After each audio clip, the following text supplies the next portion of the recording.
On va changer de continent à présent, direction les États-Unis. Salariés le jour, SDF la nuit. C'est un phénomène qui prend de l'ampleur dans certaines régions du pays, là où l'économie est la plus dynamique, le taux de chômage très bas, les loyers sont de moins en moins accessibles pour ceux qu'on appelle les travailleurs pauvres.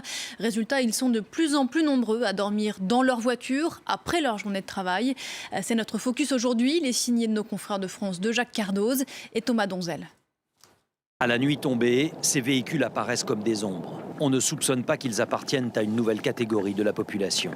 Ceux qui vivent là sont sans adresse mais pas sans abri. Leur abri, c'est leur véhicule. 40% d'entre eux ont un emploi, une proportion qui augmente chaque année. Parmi eux, nous rencontrons Danielle, 46 ans, et sa fille qui, elle, n'a pas souhaité nous parler parce qu'elle a honte de la situation. Pendant que sa fille occupe le siège avant, Danielle, elle, se repose sur une planche et un matelas à l'arrière. Ce n'est pas trop dur de vivre comme ça? Si, spécialement à mon âge. Combien je gagne par mois? 2 000 $. Et non, ce n'est pas suffisant pour louer une chambre. Une couette, une petite table des vêtements. Danielle a vite fait de transformer son intérieur. Employée de bureau à mi-temps, elle fait partie de ces salariés pauvres qui, malgré tout, gagnent trop pour percevoir des aides.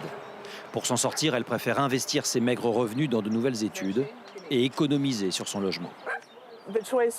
Le choix qui m'était offert était de rester sur la brèche en permanence, ou bien de reprendre des études, de décrocher un diplôme et d'élargir mes possibilités avec un meilleur salaire et un meilleur emploi plus stable.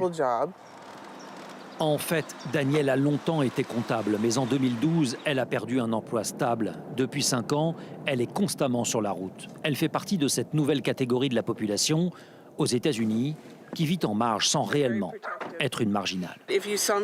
Si vous me croisiez dans la rue, vous pourriez dire que je suis sans domicile? Non, je suis propre, je me douche, je travaille, je vais à l'école, je m'occupe de ma fille et je prends soin de moi du mieux que je peux.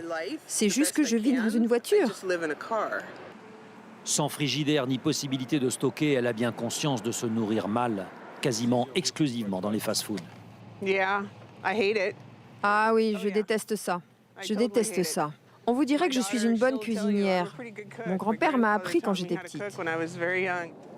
Aujourd'hui encore, elle passera sa journée entre son lieu de travail et l'université, sans rien dire à son employeur ni aux enseignants. La Californie traverse une crise de logement. Les loyers flambent et les salaires augmentent peu. L'attente pour un logement social est de 7 ans en moyenne. L'impact sur les plus fragiles est tel que les mairies réagissent. À Santa Barbara, où l'on se soucie de son image, on propose des emplacements de parking gratuits, la nuit, faute de mieux. Santa Barbara a plein de programmes d'aide au logement, mais on est débordé par le nombre de demandes. La discrétion, tous ceux qui vivent dans l'errance se l'imposent. Dans ce paysage de rêve sur la côte pacifique, l'idée que l'avenir sera peut-être meilleur un jour aide à tenir. Dale Murnane, 64 ans, vivait en location avant qu'un tragique événement ne vienne tout changer. Un des éboulements de terrain les plus meurtriers du pays a dévasté son quartier et sa maison. C'était il y a 6 mois. C'est ignoble. J'ai travaillé régulièrement toute ma vie. J'ai eu un compte en banque, j'en ai toujours un.